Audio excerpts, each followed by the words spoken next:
সময় লাগবে না রে, তাড়াতাড়ি জায়গাটা খালি কর। তোদের মতন রাবণকে মারতে আমার একটা বেশি যথেষ্ট।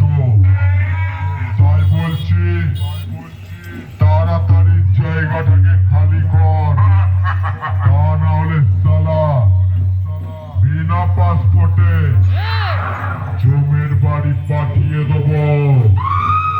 আমার নামটা মনে রাখিস, আমি হলাম বাংলা বক্স কম্পিটিশন জগতের নাম্বার 1